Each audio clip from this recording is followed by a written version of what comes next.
जैसा कि तस्वीरें देख पा रहे हैं, नई अनाज मंडी की सीएम के हेलीकॉप्टर उतरने के लिए एक गरीब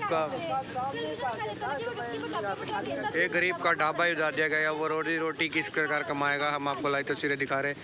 ठीक जैसे कि तस्वीरों में देख पा रहे हैं। क्या करेंगे हम? क्या प्रशासन ने कहा नहीं था पहले आपको? हमें अगर पहले कहा होता तो हम इसको अपने आप नहीं उठा लेते हैं। क्या हमारे परमात्मा ने हाथ नहीं दे रखे? ऐसे अचानक तोड़ दिया, कितना बुरा लगता है हमें। ये देखिए छोटे छोटे बच्चे, हम यहाँ पे अपना जीवन व्यतीत कर रहे हैं, अपना टाइम पास कर रहे हैं, चाय बेच के गुजारा कर रहे हैं हम। ना रहने के लिए छत है हमारे पे, ना रहने के लिए कोई ढाबा रहा हमारा। कहाँ चाय बेचेंगे हम? जैसा कि आपने सुना कि इस प्रकार एक गरीब का सीएम मनोहर लाल खट्टर के आने पर उनका ढाबा ढा दिया गया। हम आपको लाइव तस्वीरें दिखा रहे हैं। इस वीडियो को ज़्यादा से ज़्यादा शेयर करें।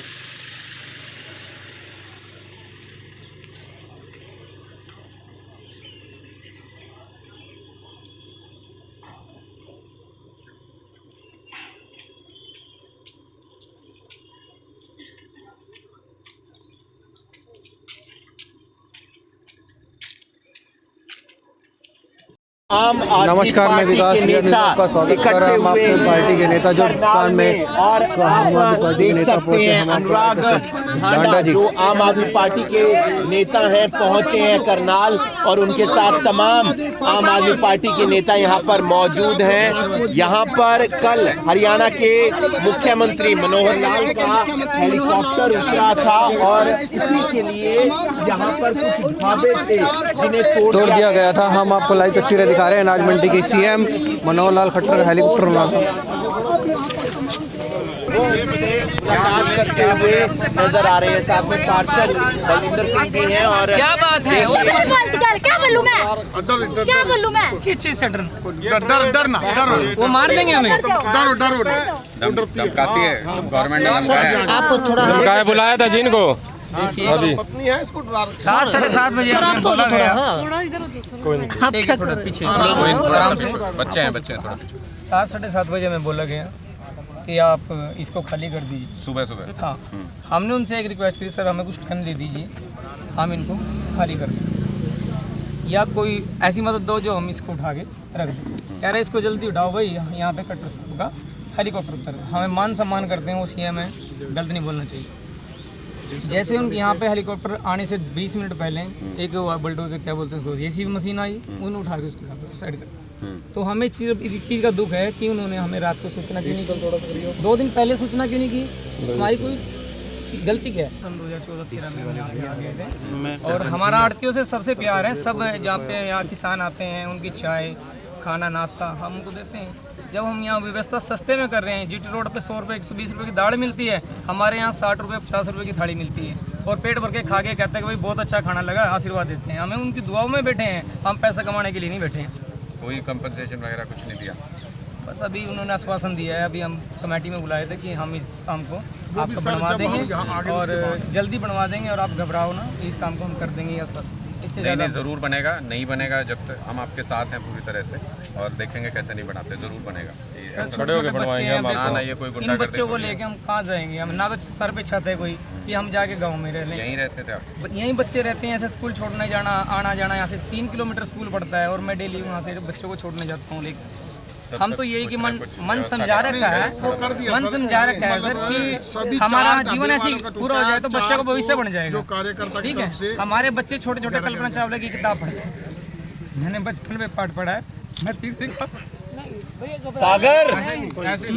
क्लास में पढ़ता था, और जब पहली बार कल्पना चावला चांद पे गई, मुझे इतनी खुशी हुई, हे परमात्मा मेरे भी गुड़िया हो, कल्पना चावला देश का नाम रोशन करेगी। ये हमारी बहनें खड़ी हैं। जैसा कि तस्वीरें में देख पा रहे हैं किस प्रकार यहाँ पर ये सपने को लेकर अपनी बयान करता हुआ नजर आ रहा है। हम आपको लाइव तस्वीर दिखा रहे हैं। मुझे एक बार पर्वत पे गिर जाए तो मैं हिलने वाला नहीं हूँ, ऐसा मेरे बाप ने मुझे पैदा किया। नहीं, कोई नहीं, बच्चे यहाँ नाम रोशन करेंगे आपका, चिंता मत करो आप, बिल्कुल फिक्र मत करो। ये भी सारा मिल के लड़ेंगे ये चीज़ भी, और बच्चे यहाँ आपका नाम रोशन करेंगे, चिंता ना करो बिल्कुल भी।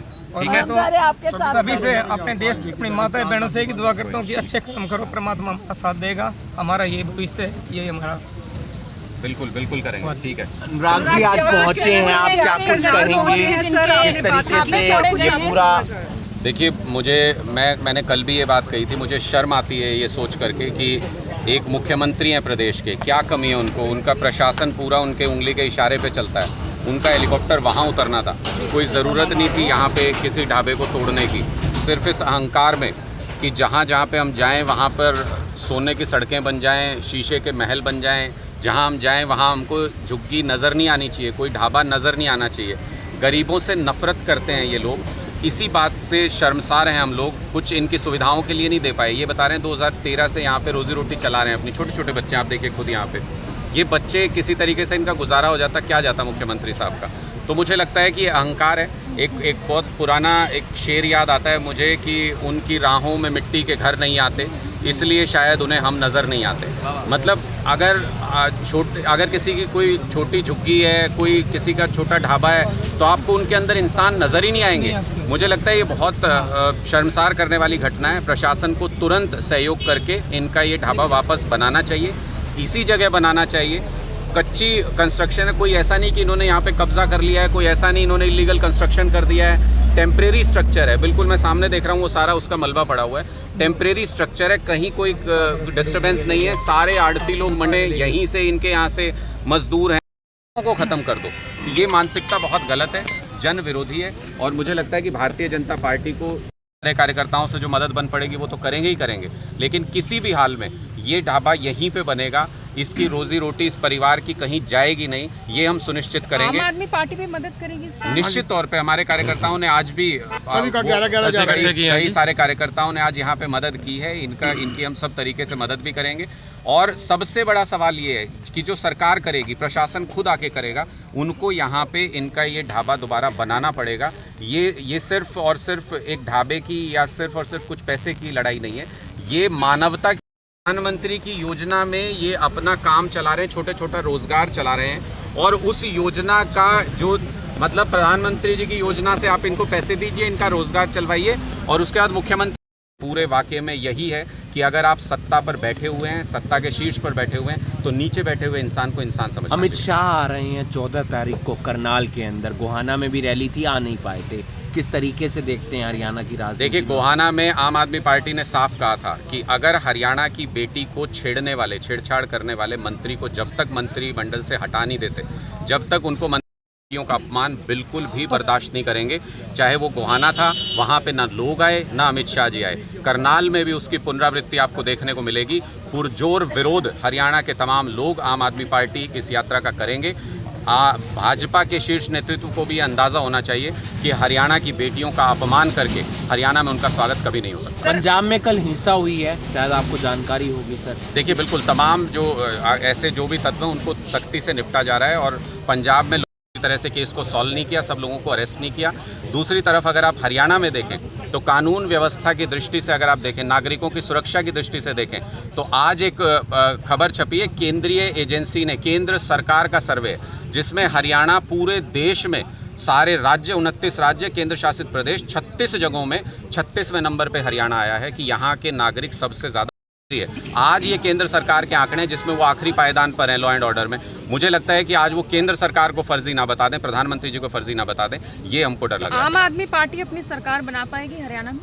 देखिए, इनके बड़े बड़े बिजनेसमैन जो है, छोटे व्यवसायी भी परेशान हैं इनसे, दुकानदार भी परेशान हैं। बड़े बड़े बिजनेसमैन के साथ साठगांठ करके पैसे का खेल और पैसे की माया चलाना चाहते हैं। लेकिन ये लोकतंत्र जो है ये गरीबों से चलता है, जनता से चलता है। इनको इनकी जगह दिखाएंगे, इनको इनकी जगह पे पहुंचाएंगे। क्या कारण है गरीब लोगों के पास हमेशा से ही हर एक सरकार, चाहे कोई भी सरकार हो, वोट मांगने के लिए सबसे पहले जाएगी, लेकिन जब नुकसान हो जाता है तब कोई नहीं जाएगा, तब कोई नहीं पूछेगा? क्या कारण है? देखिए, आज़ाद हिंदुस्तान में मुझे लगता है कि हमारी सबसे बड़ी कमी यही रही कि हमने गरीबों के बारे में नहीं सोचा। हमने देश को सोचा कि हम देश की तरक्की करा लेंगे कुछ लोगों की तरक्की करा के। लेकिन अरविंद केजरीवाल जी ने 75 साल बाद, 70-75 साल बाद ये मुहिम, ये बीड़ा उठाया कि देश को नंबर 1 बनाएंगे और ऐसे बनाएंगे कि गरीबों के बच्चों को अच्छी शिक्षा दें, गरीबों को सारी मूलभूत सुविधाएं दें, उनको जहां मुफ्त सुविधाओं की ज़रूरत है, सरकारी सपोर्ट की ज़रूरत है वो दें, सोशल सिक्योरिटी की ज़रूरत है वो दें, और पूरा देश एक साथ मिल के आगे बढ़े ताकि हम नंबर 1 बन सकें। मुझे लगता है ये आज़ादी के तुरंत बाद होना चाहिए था, लेकिन दोनों ही पार्टियाँ, कांग्रेस और भारतीय जनता पार्टी, मूल रूप से कभी गरीबों के बारे में इन्होंने सोचा नहीं जो देश की आत्मा होते हैं, कभी जनता के बारे में सोचा नहीं जो देश की आत्मा होते हैं। सिर्फ वोट लेकर के उनके वोट का बेजा इस्तेमाल किया और बड़े बड़े महलों में रह के सरकार चलानी चाहिए। अब दौर बदल गया है, अब देश बदल रहा है, अब देश की सोच बदल रही है। हालात कब सुधरेंगे सर?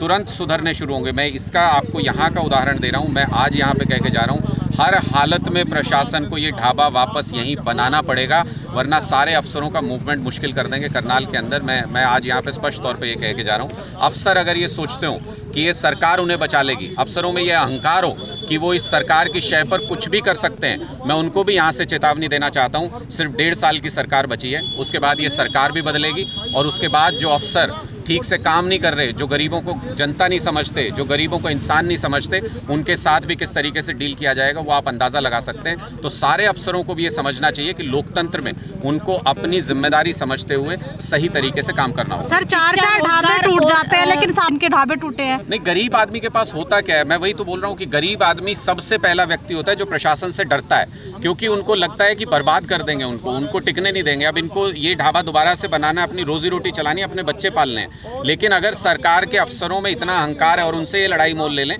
तो इनकी हिम्मत नहीं होती। आज इनकी हिम्मत बढ़ाने के लिए हम यहाँ पर, आज इनको हौसला देने के लिए हम यहाँ पर हैं कि आप अकेले नहीं खड़े हो। आम आदमी पार्टी का एक एक कार्यकर्ता आपके साथ खड़ा है। जहाँ ज़रूरत होगी, अगर अफसर धमकी देंगे तो उनको उनकी टोन में जवाब दिया जाएगा। और आज यहाँ से खुली चुनौती भी दे रहा हूँ सारे अफसरों को, ये कह रहा हूँ कि सरकार हमेशा के लिए नहीं है, लोगों की चुनी हुई सरकार है। जिस दिन जनता की सरकार आ गई उस दिन ऐसे अफसरों का क्या हश्र होगा उनको अंदाजा लगा लेना चाहिए। शिक्षा, स्वास्थ्य और रोजगार कोई बात नहीं करता इन मुद्दों पे, क्या कारण है? ये कारण यही है कि अनजान रहे हम लोग, हमको जात के नाम पे, मजहब के नाम पे ये लोग लड़ा के हमारा वोट हासिल करते रहे। अब एक पार्टी, एक विचारधारा ऐसी है जो नेशनल पार्टी आज के दिन में पूरे देश में ये विचारधारा है, जो आज ये बात करती है कि शिक्षा अच्छी दे करके हम देश को विकसित बनाएंगे, स्वास्थ्य सुविधाएं अच्छी दे के देश को विकसित बनाएंगे, लोगों को सोशल सिक्योरिटी देंगे, जहाँ उनको मदद की ज़रूरत है मदद देंगे, गरीबों का भी बराबर का देश में हक होगा। ये कहने वाली विचारधारा अब आई है और उसको प्यार मिल रहा है पूरे देश के अंदर। बहुत बहुत धन्यवाद सर। करनाल में 3 बड़े मामले हो जाते हैं, 50 गायें मर जाती है। कल्पना चावला में OT टीचर के द्वारा लड़कियों से दुष्कर्म का सामने आया, और खनन माफिया का, फिर भी मनोहर लाल का विधानसभा क्षेत्र है, फिर भी वो सोए हुए हैं। देखिए, मैं कह रहा हूँ कि ये तीनों मामले तो एक तरीके से अपराध हैं, और अपराध के ऊपर तो मैंने आपको बता ही दिया कि पूरे देश में 36वें नंबर पे हरियाणा सबसे आखिरी पायदान पे खड़ा है। यानी लॉ एंड ऑर्डर की स्थिति तो बहुत ही ज़्यादा ख़राब है। लेकिन मुझे उससे ज़्यादा, सबसे ज़्यादा दुखी होता है कि मुख्यमंत्री जी अपनी कॉन्स्टिट्यूंसी के अंदर इंसान को इंसान नहीं समझ रहे। मुख्यमंत्री जी अपनी कॉन्स्टिट्यूंसी में अगर कोई गरीब है तो उनका हेलीकॉप्टर उतरेगा तो आप गरीब का ढाबा गिरा देंगे। ये बर्दाश्त नहीं किया जाएगा किसी भी हालत में। और लोकतंत्र में सब बराबर होते हैं, सबका बराबर अधिकार होता है। किसी भी सूरत में ये जो इन्होंने गैर इंसानी जो हरकत की है इसको बर्दाश्त नहीं किया जाएगा। इसके लिए प्रशासन को तुरंत सुध लेनी होगी।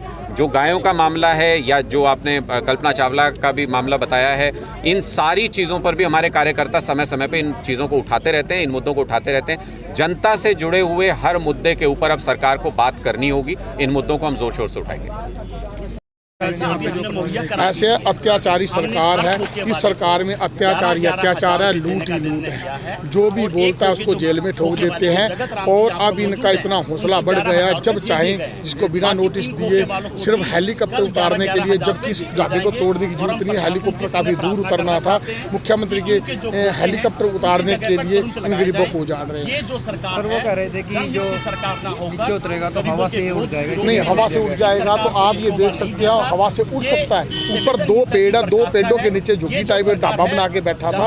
आप देख नहीं सकते कि यहाँ से 100 मीटर दूर वहाँ पे उतरा हेलीकॉप्टर, तो 100 मीटर दूर जो उतर के इनको क्या हवा लगेगी बताओ। 100 मीटर दूर से कैसे दिखा तो होगा सीएम साहब को, फिर भी नहीं ऐसे उसको दिखता ही कुछ नहीं। उसकी आंख में चर्बी है, सीएम साहब की आंख में चर्बी है, उनको दिखता ही कुछ नहीं है।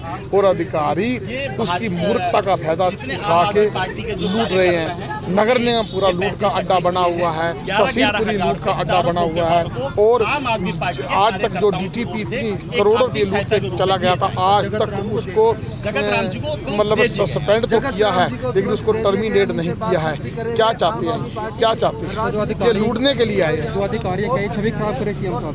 ऐसे हर रोज तो कल भी पकड़ा गया, हर रोज तो विजिलेंस उनको पकड़ रही है। और वो भी वहाँ पे एक ईमानदार SP आया है जो फोगाट साहब है, उसी कारण से इतना बड़ा चोर पकड़े जा रहे हैं। जिस दिन वो यहाँ से चला गया तो कोई चोर भी नहीं पकड़ा जाएगा।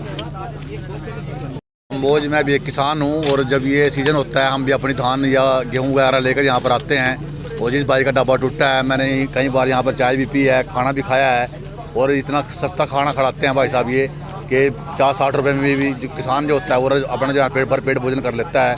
अगर यहाँ से पास ही हम जिस रोड पर जाएँ तो किसान को कम से कम 500-400 रुपये तो ढाबे पर देने पड़ेंगे, क्योंकि वहाँ ढाबों के रेट जो है दुगने तिगने हैं यहाँ से।